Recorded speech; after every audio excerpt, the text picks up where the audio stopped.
Hello student, human health and disease में अब तक हमने कंप्लीट किया है एंटीबॉडी की structure, type of bond, classification of antibody.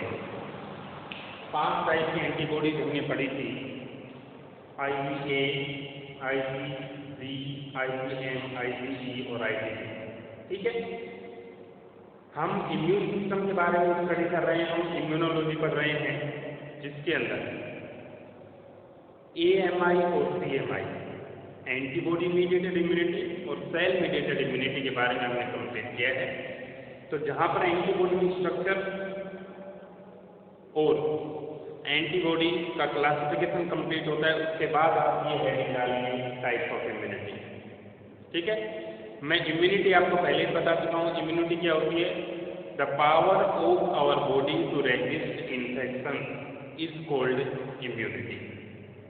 ठीक है, हमारी बॉडी की पावर जिससे कि इन्फेक्शन या डिजीजेज या पैथोजन से हम बचे रहते हैं, उनके अटैक से, उस पावर को ही हम बोलते हैं इम्यूनिटी।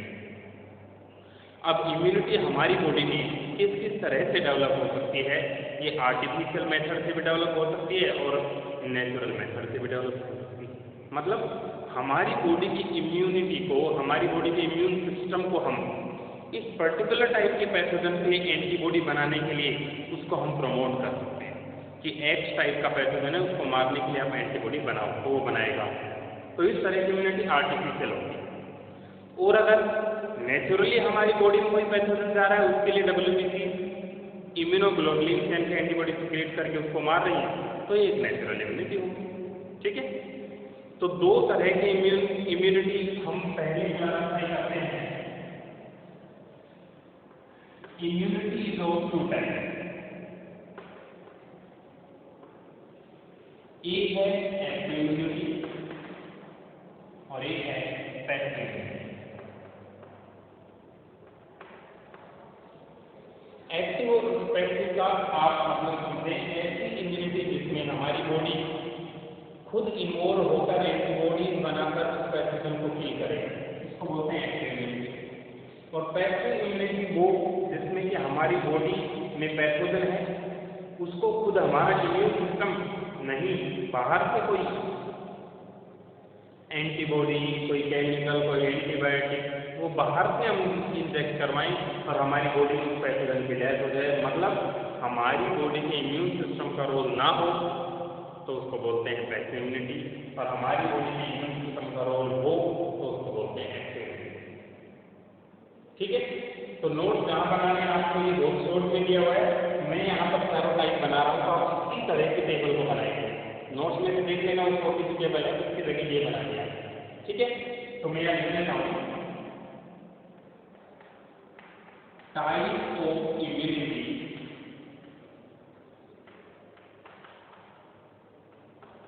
in which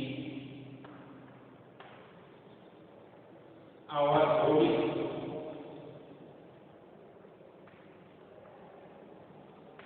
participates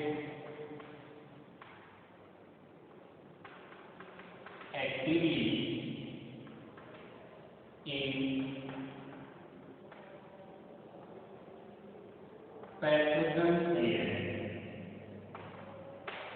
और इसमें होगा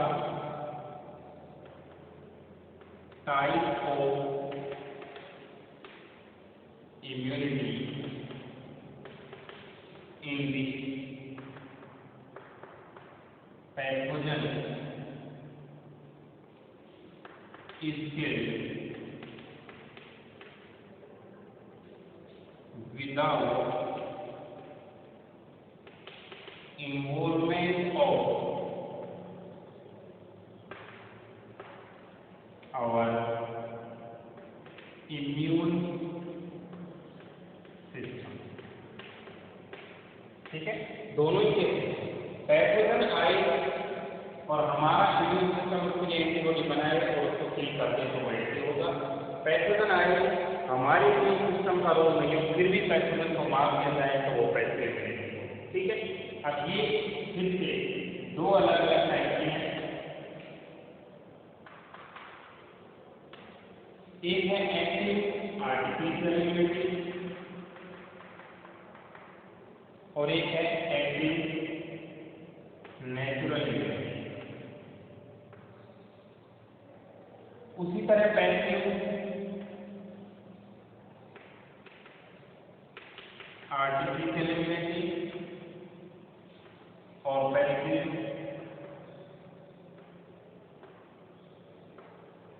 नेचुरल इम्यूनिटी। ठीक है, अब एक एक को समझे आप। ऐसी इम्यूनिटी जिसमें हमारे इम्यून सिस्टम का रोल होगा पैथोजन को किल करने में, और हम वो इम्यूनिटी हमारी बॉडी में आर्टिफिशियली इंट्रोड्यूस करवाएंगे। नेचुरली वो नहीं कर रहे हैं, लेकिन हम उसको प्रमोट कर रहे हैं एक पर्टिकुलर टाइप के पैथोजन के लिए एंटीबॉडीज बनाने के लिए। For example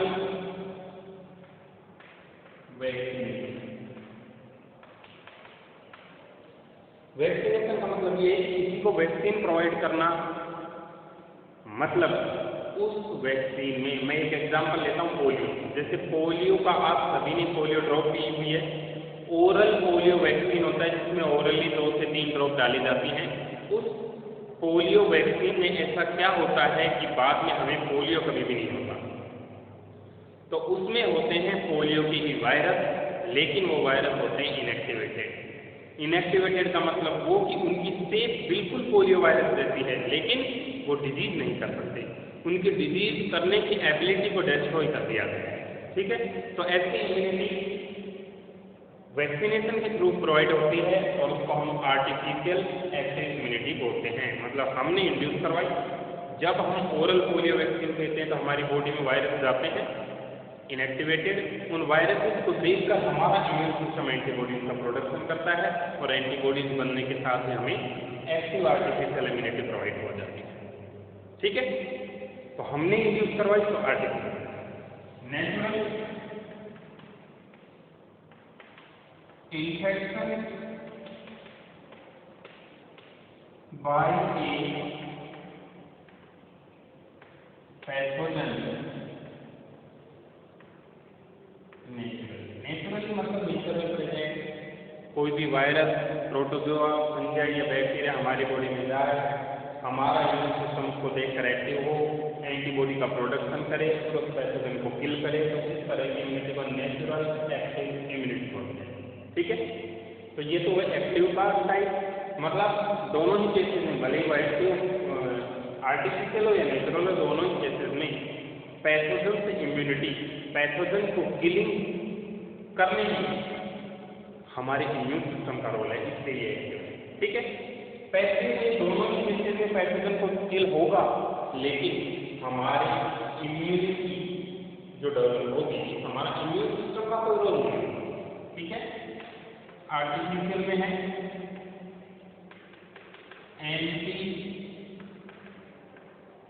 tetanus vaccine.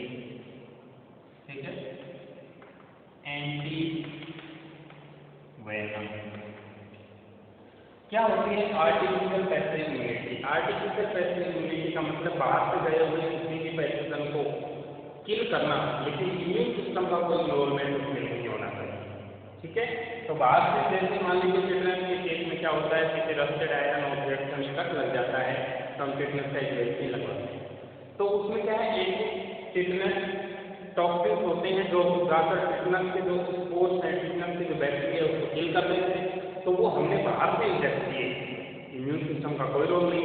Artificial inject किए, इसलिए उसको बोलते हैं आर्टिफिशियल पैसिव इम्यूनिटी। ठीक है, और नेचुरल पैसिव इम्यूनिटी का एग्जाम्पल है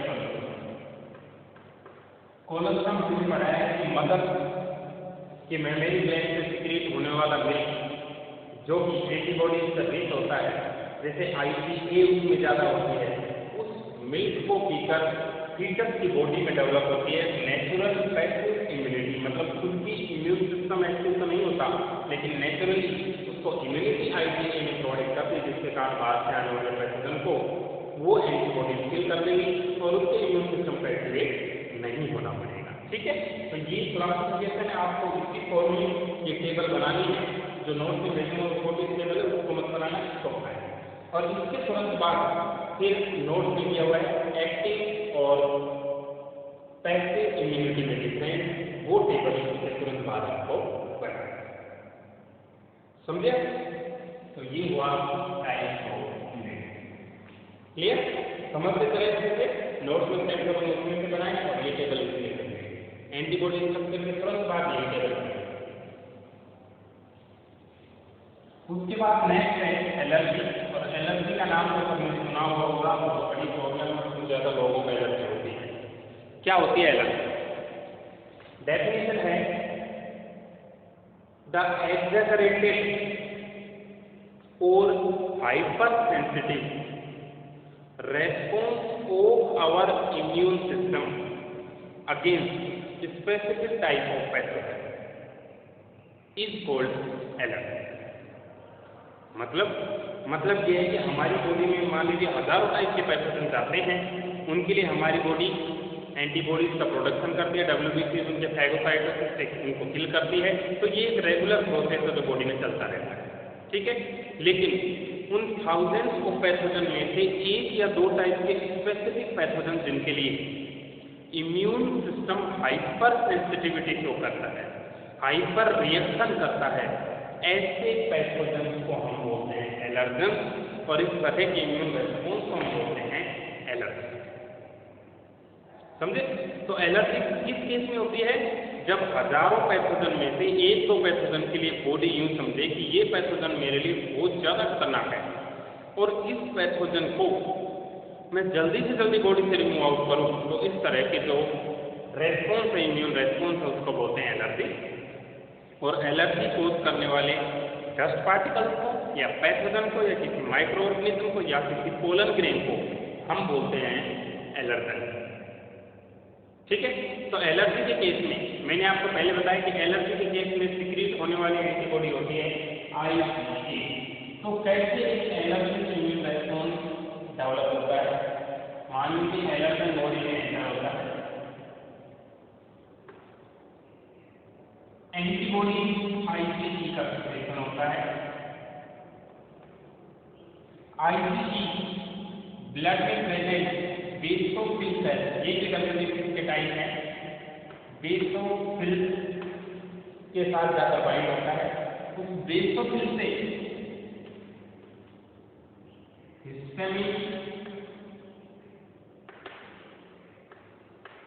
सेरोटोनिन, ये सब्सटेंसेस ब्लड में रिलीज होते हैं, और जब ब्लड में इनकी कंसंट्रेशन इंक्रीज होती है तो हम मानते हैं कि इस पेशेंट को किसी डिजीज से एलर्जी है। तो एलर्जी का कोज इनहेबिकल ब्लड में कंसंट्रेशन का इंक्रीज होना होता है, और ये कितने स्पीड के बेसोफिल का कितने का IgE में, और IgE का सिक्रेशन WBC में क्यों किया? एलर्जन आया। ठीक है? तो एलर्जन इम्यून रेस्पॉन्स में इस तरह से सीरीज होती है कि एलर्जन हमारी बॉडी में है, WBC में IgE इम्यूनोग्लोबुलिन यानी एंटीबॉडी का सिक्रेशन किया, वो IgE ब्लड में फ्लो करते हुए बेसोफिल से जाकर बाइंड करेगी और वहाँ हिस्टामिन, सेरोटोनिन इन सभी का सिक्रेशन कराते हैं। इनके अलावा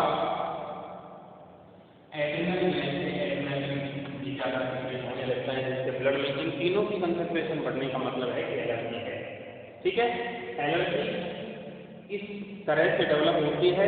एलर्जी को ट्रीटमेंट करने के लिए, एलर्जी के सिम्टम्स को रिड्यूस करने के लिए, क्योंकि परमानेंट ट्रीटमेंट एलर्जी का होता नहीं है, सिम्टम्स को रिड्यूस करने के लिए डॉक्टर इंजेक्ट करते हैं एंटीहिस्टामिन। ये केमिकल को कम करने के लिए इंजेक्ट करते हैं, जिससे कि एलर्जी के सिम्टम्स रिड्यूस होते हैं, परमानेंटली एलर्जी रिमूव नहीं होती। ठीक है?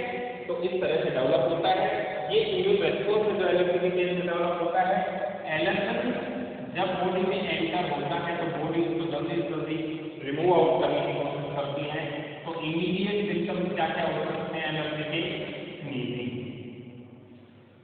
ज्यादा छींके आना लगाता वो एलर्जी का सिम्टम हो सकता है।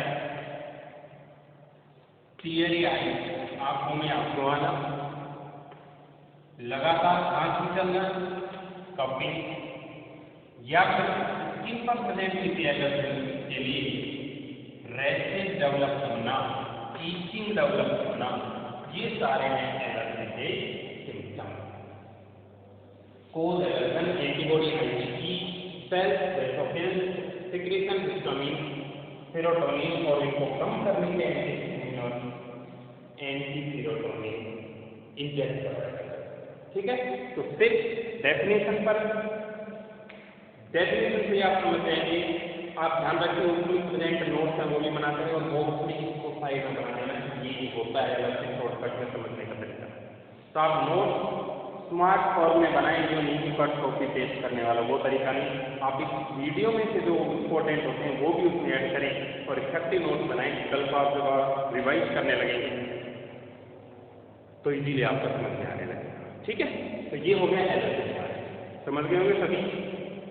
उसके बाद नेक्स्ट टॉपिक है ऑटो इम्यूनिटी। ऑटो का मतलब होता है सेल और इम्यूनिटी मतलब रेजिस्टेंस डेवलप हो जाता है। मतलब ये हुआ तीसरा point auto immunity, the type of immunity in which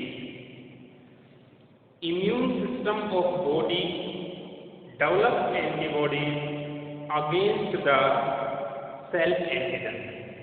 self antigen का मतलब क्या हुआ कि कभी कभी मिस्टेकली या फिर किसी जीन या डीएनए में डिफेक्ट के कारण बॉडी की डब्ल्यूबीसीज और मैक्रोफेजेस को बॉडी में ही प्रेजेंट कुछ अपनी ही सेल्स के लिए मिसअंडरस्टैंडिंग हो जाती है कि ये बाहर से आए हुआ पैसा तक है।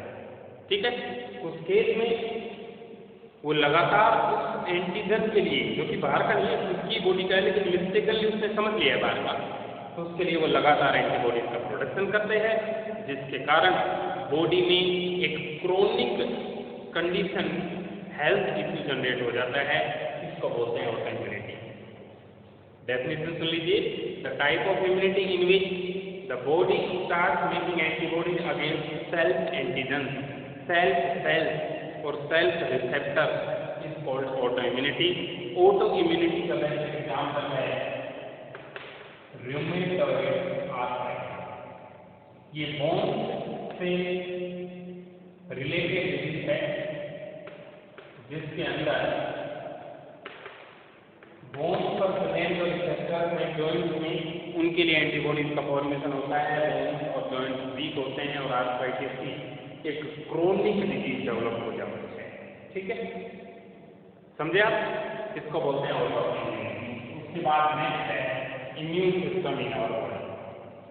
हम इम्यूनोलॉजी पढ़ रहे हैं, इम्यून सिस्टम के बारे में पढ़ रहे हैं, तो अगर आपसे पूछा जाए कि जिस तरह आप जानते हैं कि रिप्रोडक्टिव सिस्टम क्या है, डाइजेस्टिव सिस्टम क्या है, मस्कुलर सिस्टम क्या है, स्केलेटल सिस्टम क्या है, नर्वस सिस्टम क्या है, ये सारे सिस्टम पता है। तो अगर आपसे पूछा जाए कि इम्यून सिस्टम क्या है और कहाँ पर है, तो आप क्या आंसर करेंगे? क्या इम्यून सिस्टम किसी ऑर्गन की फॉर्म में प्रेजेंट है, या फिर इम्यून सिस्टम किसी सेल की फॉर्म में प्रेजेंट है हमारी बॉडी में, या फिर इम्यून सिस्टम हमारी बॉडी में किसी टिश्यू की फॉर्म में प्रेजेंट है? ये जानने के लिए हम पढ़ेंगे immune system in our body. हमारी बॉडी में इम्यून सिस्टम सभी फॉर्म्स में प्रेजेंट है। ये टेबल भी आपको बनानी है। इम्यून सिस्टम सेल की फॉर्म में प्रेजेंट है क्योंकि स्पेसिफिक टाइप की डब्ल्यूबीसी बॉडी में हर जगह पर अवेलेबल है। जैसे सिक्योरिटी के लिए कंट्री में हर जगह पर मिलिट्री प्रेजेंट होती है, सेल की फॉर्म में भी है, टिश्यू की फॉर्म में भी है, ऑर्गन की फॉर्म में भी है। ठीक है, कौन सी सेल्स हैं जो हमारी बॉडी में इम्यूनिटी प्रोवाइड करती है? मैक्रोफेजेस। मैक्रोफेजेस साइटोकाइनेटिक डब्ल्यूबीसी होती है जो पैथोजेन को खा जाती है और डाइजेस्ट कर देती है।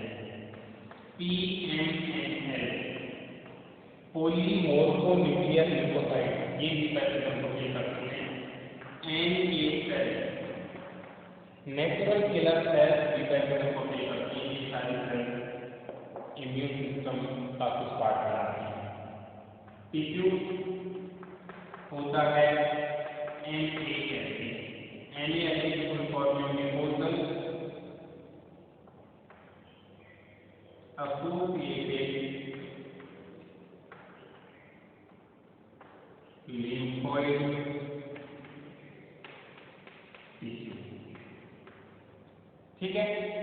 More than 50% part of our immune system is there. अब ये कहाँ पर प्रेजेंट होता है?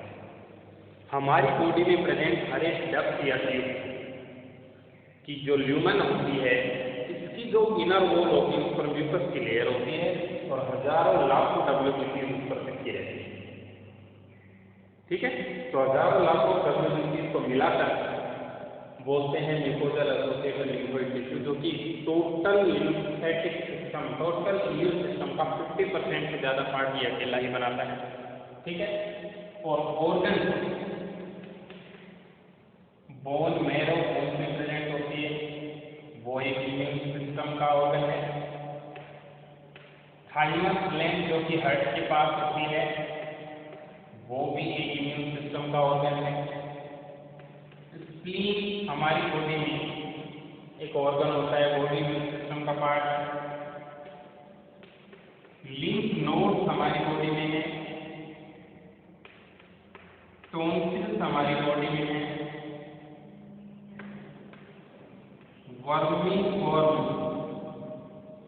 अपेंडिक्स वैसे तो एक वेजिटेरियन ऑर्गन के तौर पर अवेलेबल है, जिसमें कुछ लिम्फोसाइट रहती हैं जो पैथोजन को किल कर सकती हैं। पेयर पैसेज ये भी ऑर्गन जो हमारे एलिमेंट्री कैनल का पार्ट होते हैं, ये इम्यून सिस्टम है।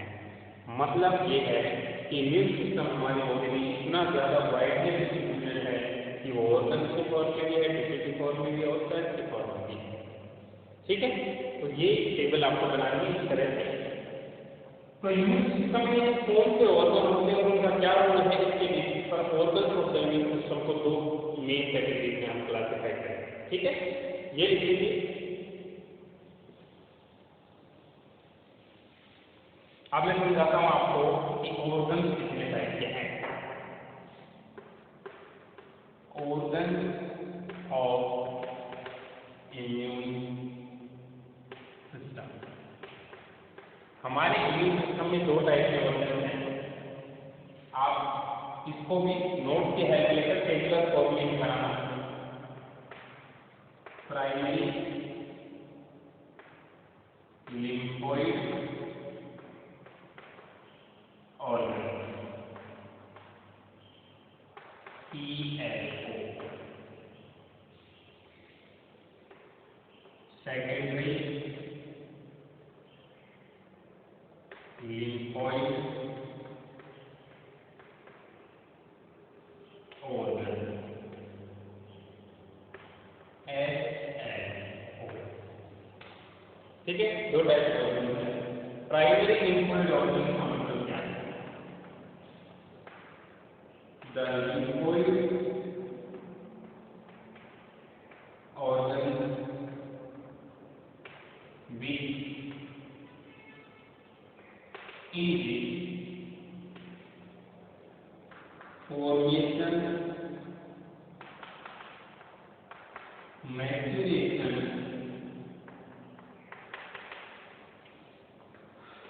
and proliferation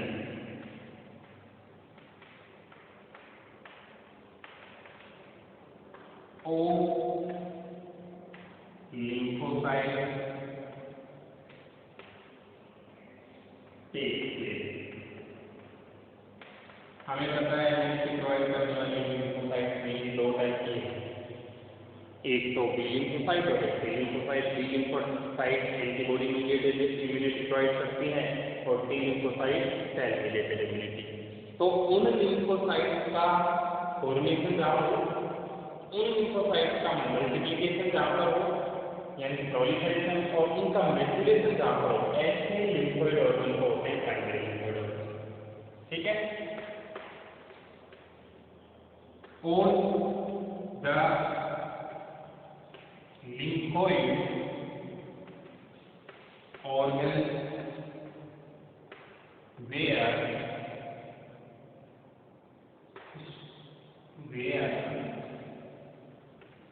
storage and differentiation of lymphocyte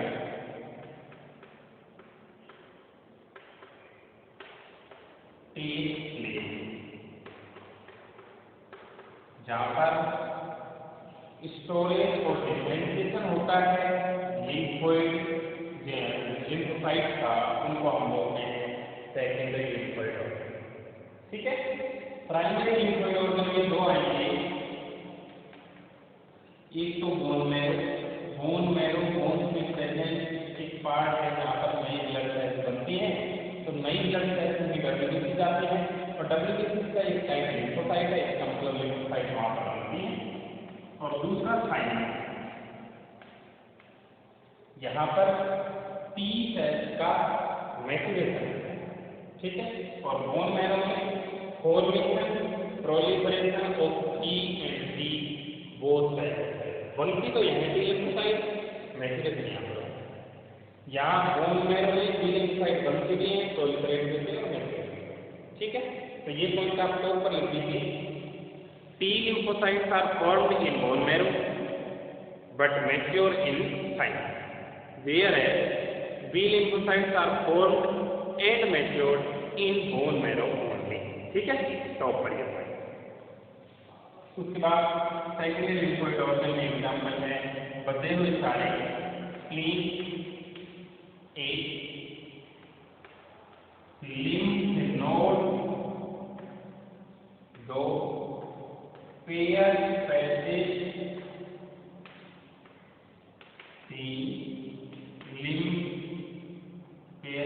worming form appendix,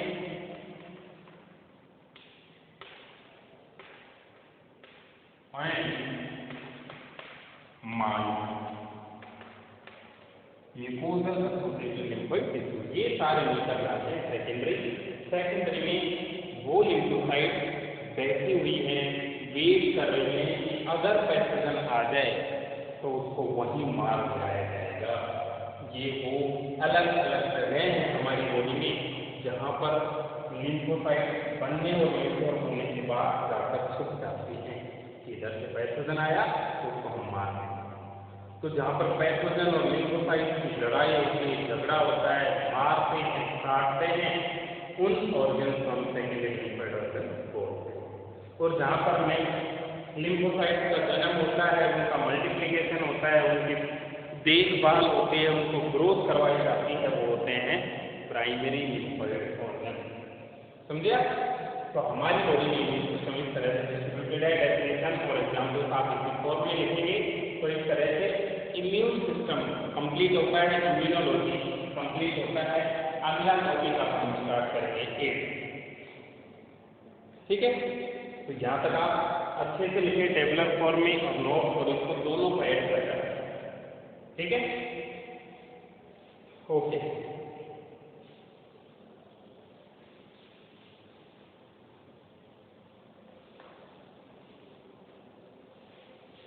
अब हम पढ़ेंगे वायरल डिजीज एड्स के बारे में। ठीक है,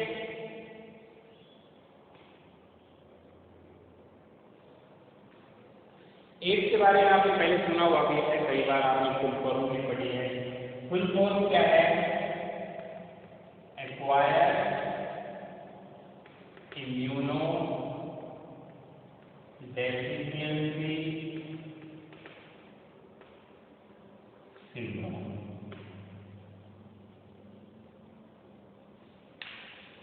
एक्वायर्ड इम्यूनो डेफिशिएंसी सिंड्रोम। ठीक है, इसका मतलब क्या है कि एक ऐसी डिजीज है जिसमें इम्यून सिस्टम वीक हो जाता है। इम्यूनो डेफिशिएंसी मतलब इम्यून सिस्टम की डेफिशिएंसी हो जाती है, जिससे उस इंडिविजुअल को सिंड्रोम वाली कंडीशन बन जाती है। सिंड्रोम का मतलब होता है ग्रुप ऑफ डिजीजेज। एक ऐसा व्यक्ति जिसको 2-4 डिजीज या 5-10 डिजीज एक साथ हो जाएं, उसको हम सिंड्रोम बोलते हैं। तो एड्स के जो पेशेंट होते हैं उनको HIV वायरस के इन्फेक्शन होने के कारण और 2-4 डिजीजेज हो जाती हैं, इसलिए उसके पेशेंट को हम सिंड्रोम बोलते हैं। ठीक है, देखिए आप एड्स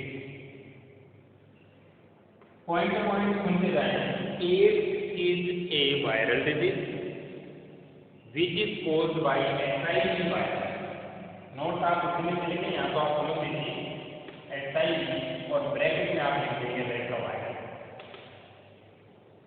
ठीक है, SIV से होता है तो SIV की फुल फॉर्म होगी ह्यूमन इम्यूनोडेफिशिएंसी वायरस। ठीक है, तो पैथोजन तो SIV है और डिजीज का नाम एड्स है और सिस्टम अफेक्टेड कौन सा है? Immune system affected. मतलब ये एड्स का वायरस इतना स्मार्ट वायरस है कि वो किसी बॉडी में अटैक करके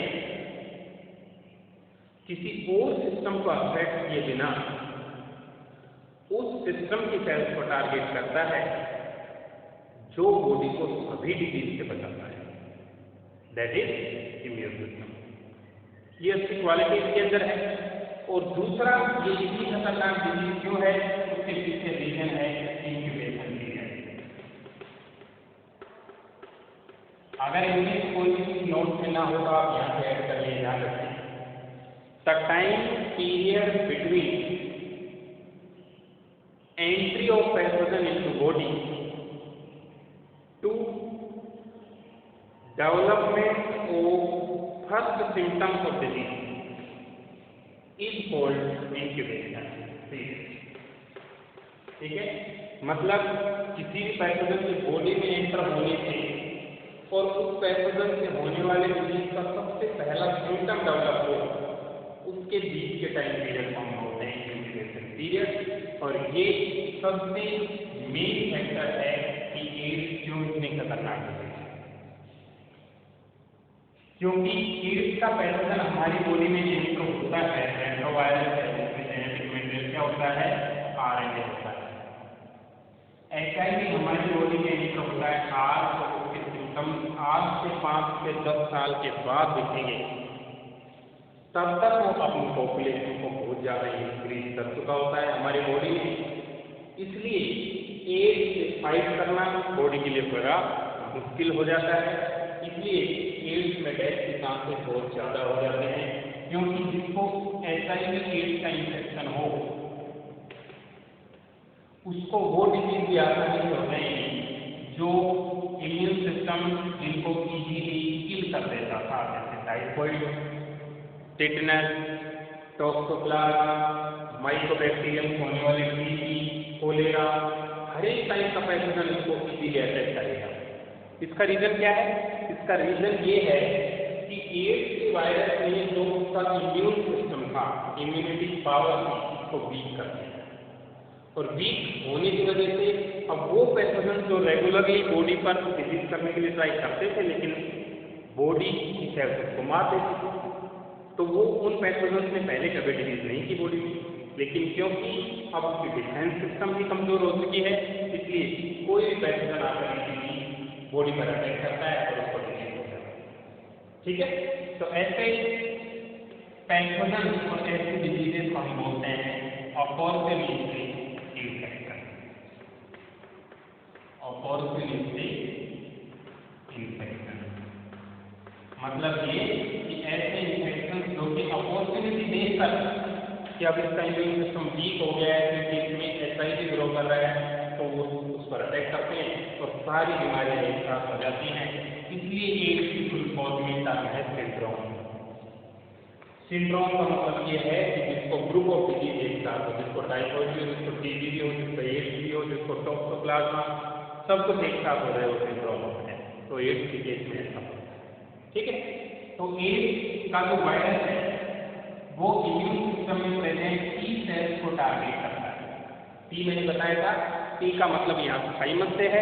थाइमस वो ग्लैंड है जिसमें T सेल्स का मैच्योरेशन होता है।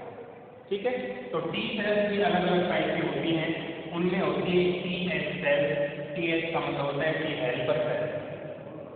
इन T हेल्पर सेल और मैक्रोफेज सेल जो फेगोसाइटोसिस करती हैं, उन सभी को सबसे पहले ये अटैक करता है मैक्रोफेज। तो हर एक इन्फेक्शन में क्या है कि मैक्रोफेज पूरी ब्लड में घूमती रहती हैं, बॉडी के हर बॉडी पार्ट में घूमते रहते हैं, तो कहीं से भी एचआईवी का वायरस एंटर होकर जा रहा होगा तो उसको सबसे पहले मिलेगी मैक्रोफेज रस्ते में। और मैक्रोफेज की नेचर क्या है कि वो किसी भी पैथोजन को खा के और उसको डाइजेस्ट कर देती है, इस तरह से है मैक्रोफेज। ठीक है, तो एचआईवी वायरस इसका एडवांटेज रहता है, जैसे ही वो उसका फेगोसाइटोसिस करने के लिए उसको खा जाती है, वायरस उसके न्यूक्लियस को जाके अपने कंट्रोल में ले लेता है और अपनी 1, 2, 3, 4, 5 100 कॉपी उस सेल के अंदर घुमाता है। तो एक एचआईवी वायरस मैक्रोफेज में एंटर हुआ और उसमें से 100 एचआईवी वायरस निकले। अब ये 100 आगे 100 सेल्स को इन्फेक्ट कर रहे हैं, उससे लाखों निकलेंगे। इस तरह से मैक्रोफेज सेल एड्स के केस में एचआईवी की फैक्ट्री बन जाती है। एचआईवी की एचआईवी बन जाती है, मतलब अदरवाइज तो ये डिजीज से बचाती थी, अब ये डिजीज को स्प्रेड करने में हेल्प कर रही है, क्योंकि इसको खुद को इन्फेक्शन हो गया है एचआईवी वायरस का। ठीक है, तो धीरे धीरे इसकी पॉपुलेशन इंक्रीज होने लगती है और टी हेल्पर सेल्स का काम बॉडी में कम होने लगता है, जिससे कि इन्फेक्शन फैलता जाता है 5 से 10 साल में इतने ज़्यादा वायरसेस हो जाते हैं कि अब उस इम्यून सिस्टम का एचआईवी से बचना बहुत मुश्किल हो जाता है, इम्यून सिस्टम बहुत वीक हो जाता है और अल्टीमेटली इस डिजीज के केस में डेथ के चांसेस बढ़ जाते हैं। ठीक है, तो इसका हम लाइफ साइकिल पढ़ेंगे कि कैसे कैसे एचआईवी का वायरस इन्फेक्शन करता है। ठीक है, तो देखिए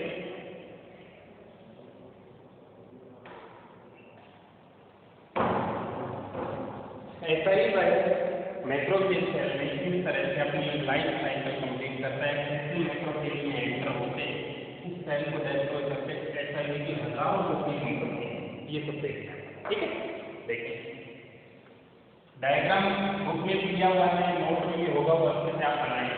ये एचआईवी वायरस है जो कि अपने जेनेटिक मटेरियल यानी कि आरएनए को सबसे पहले सेल के अंदर इंजेक्ट करता है, ये मैक्रोफेज सेल। ठीक है, सेल के अंदर जाने के बाद ये करता है रिवर्स ट्रांसक्रिप्शन, क्योंकि जिनमें जेनेटिक मटेरियल आरएनए होता है वो रिवर्स ट्रांसक्रिप्शन प्रोसेस से डीएनए का प्रोड्यूस करते हैं, उसको हम कॉम्प्लीमेंट्री डीएनए या सीडीएनए भी बोलते हैं। बन गया रिवर्स ट्रांसक्रिप्शन से। ये सीडीएनए उस सेल में प्रेजेंट डीएनए के साथ कंबाइन हो जाता है, उसका पार्ट बन जाता है। मान लीजिए ये सीडीएनए यहाँ पर कंबाइन हो जाएगा और इसके ट्रांसक्रिप्शन से आरएनए बनवाएगा, क्योंकि हर वायरस में एबिलिटी तो होती है कि वो जाकर उस सेल के पूरे सिस्टम को कंट्रोल कर ले और फिर उसके चारों ओर प्रोटीन के कैप्सिड बनवा देता है। तो एक एचआईवी ने अटैक किया और इसमें हजारों एचआईवी निकल के बाहर आते हैं और ये हजारों आगे जाके फिर से हजारों सेल्स को अटैक करते हैं। ये उस सेल का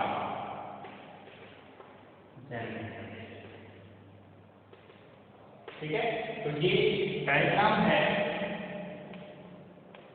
life cycle of HIV, human immuno deficiency virus का लाइफ साइकिल की वो सेल्स के अंदर किस तरह से जाकर प्रोपेगेट करता है, मल्टीप्लाई करता है, ये लाइफ साइकिल बनाना है आपको। उसके अलावा भी नोट में ये एक चीज एस्टिमेट है NCO, national AIDS control organisation, जो कि एड्स के पेशेंट के साथ पार्शलिटी कोई ना करे, उनको सेपरेट ना करे, आइसोलेट ना करे, उसके लिए अवेयरनेस प्रोग्राम क्रिएट करता है, जिसका सिंबल होता है रेड आइकन, क्रॉस। और 1 दिसंबर को आता है वर्ल्ड एड्स डे। इसमें एड्स के लिए अवेयरनेस प्रोग्राम से जानकारी दी जाती है, एड्स कैसे स्प्रेड होता है, कैसे उससे बच सकते हैं। तो आपको ये लाइफ साइकिल लिखने के बाद मीन्स ऑफ स्प्रेड आप बहुत बार पढ़ सकते हैं कि एड्स कैसे कैसे फैल सकता है। 4 मीन्स ऑफ स्प्रेड लिखने हैं और 4 प्रिवेंशन फ्रॉम एड्स से बचने के क्या क्या तरीके हैं। प्रिवेंशन फ्रॉम एड्स, ठीक है। ये सारी चीज़ें। तो इस तरह से यहाँ तक का पार्ट कंप्लीट होता है। एक अगले लेक्चर में हम स्टार्ट करने वाले हैं कैंसर डिजीज के बारे में। कैंसर कैसे होता है, कितने टाइप के ट्यूमर होते हैं, कैसे फैलता है, कौन कौन से एजेंट से कैंसर होता है जिनको हम कार्सिनोजन बोलते हैं, इन सभी के बारे में डिटेल में पढ़ेंगे। यहाँ तक का आपको कैसा समझ में आया? कोई प्रॉब्लम हो नोट से रिलेटेड वो या फिर कोई क्वेश्चन हो तो आप पूछ सकते हैं। लेकिन नोट्स आप इस तरह से बनाएं कि कोई इंपॉर्टेंट नहीं, नोट्स की तो छूटनी नहीं चाहिए, वो तो 100% लिखने हैं। इसके अलावा मैंने वीडियो में डिस्कस किया हो लेकिन वो नोट्स नहीं हो तो उसको भी आप जरूर ऐड करें। कहीं इधर उधर जगह नहीं हो तो पेज के टॉप पर ही उसको लेते हैं अगर इम्पोर्टेंट पॉइंट लग रहा है। ठीक है, अच्छे से नोट्स बनाकर पढ़ते रहें आप। ठीक है, तो यहाँ पर ये कंप्लीट होता है।